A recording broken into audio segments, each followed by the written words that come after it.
Hi everyone, today I will show you how to fix sync problems in your Trello between iPhone and desktop. So let's begin.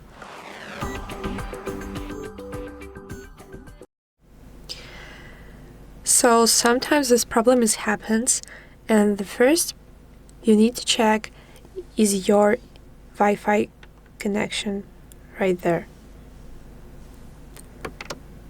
If it's on, we go on to the second point.